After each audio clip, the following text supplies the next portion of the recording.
Helene destroyed homes and businesses in the mountains, but it also stripped away priceless reminders of life before the storm. Some families in western North Carolina are getting things back they assumed were gone forever.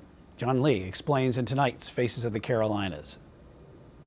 This was the photo opportunity nobody wanted. Helene hit East Asheville like a weapon of mass destruction. Basically, like a bomb went off. Tommy and Mary Moss have lived there for 40 years.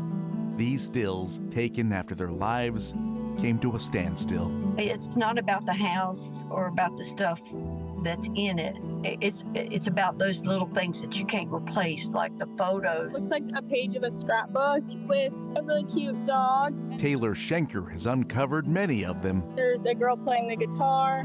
She created photos from Helene on Facebook and Instagram. Taylor posts what she finds on walks along the Shenandoah River, fishing for clues to reconnect them with the owners.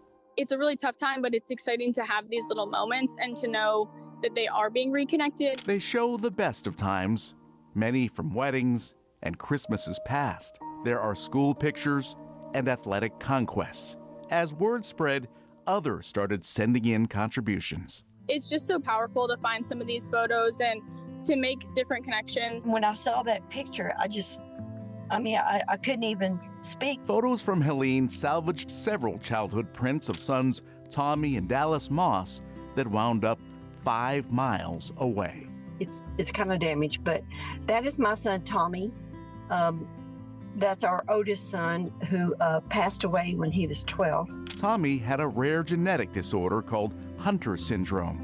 He died when he was just 12. Asheville police also gave the Mosses pictures back. Just to be able to hold the picture in our hand after we watched everything disappear, words just can't express, how we feel. Of the 200 photographs collected so far, photos from Helene has rehomed 25.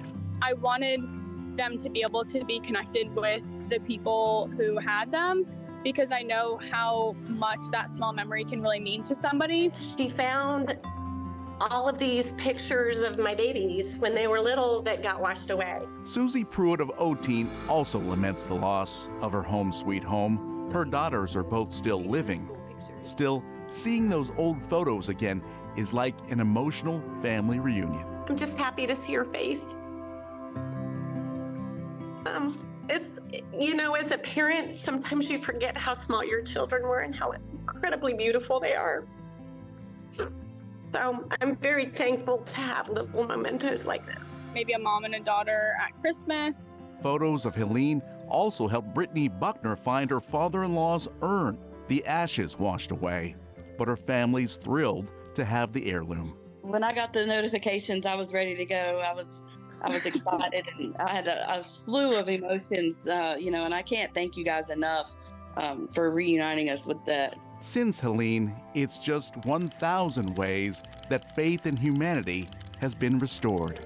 Knowing that there are these small acts of kindness that are really huge for people is very important. And at times like this, survivors find solace in knowing not all is lost. So it's incredible that we found these pictures of our kids. John Lee, Queen City News.